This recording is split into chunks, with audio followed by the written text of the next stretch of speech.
Malam itu, desa kecil Kembang Sari diselimuti kabut dingin yang pekat. Bahkan bulan pun tampak enggan menampakkan diri, meninggalkan langit dalam kegelapan yang mencekam.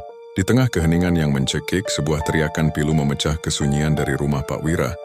Seorang juragan tembakau yang dikenal kaya raya namun pelit dan bermulut tajam. Sudah 3 malam berturut-turut, Pak Wira mengalami penderitaan yang tak masuk akal.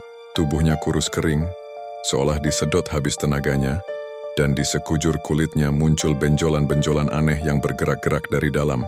Seperti ada sesuatu yang hidup di bawah sana. Para tabib desa sudah menyerah. Mereka tahu ini bukan penyakit biasa.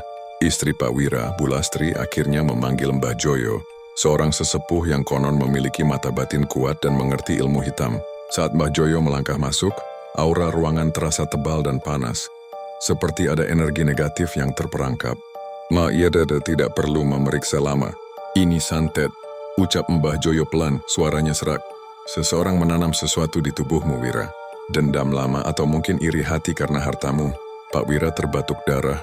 Matanya memancarkan ketakutan yang luar biasa sebab ia tahu ia punya banyak musuh karena tingkahnya. Mbah Joyo memulai ritual. Ia meletakkan segelas air doa, sebatang kemenyan yang asapnya mengepul tebal, dan sebuah piring berisi tanah kuburan yang sudah diolesi minyak tertentu. Bau amis dan wangi kemenyan bercampur, menciptakan aroma mual yang menyesakkan. Bu Lastri hanya bisa menutup mulut berdoa dalam hati.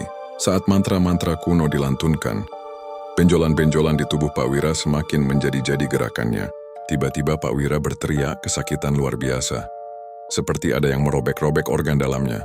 Dari mulutnya bukan lagi kata-kata yang keluar, melainkan suara desisan rendah yang menyerupai binatang melata.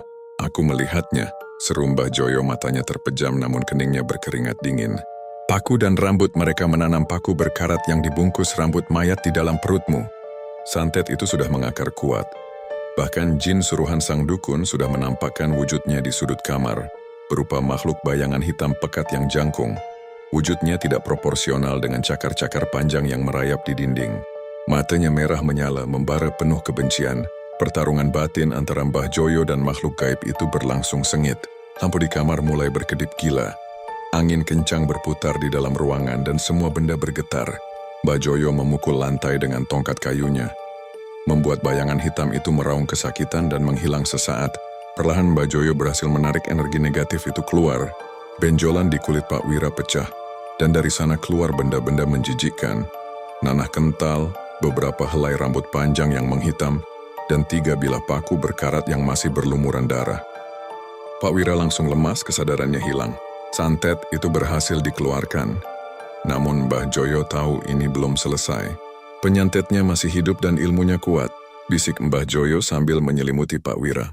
"Jika Wira sembuh, santet itu akan kembali menyerang. Kita hanya membeli waktu." Ia menyuruh Bu Lastri untuk menyiapkan segala kebutuhan untuk pagar gaib. Saat fajar menyingsing, Pak Wira sadar kembali, namun wajahnya tampak pucat pasi.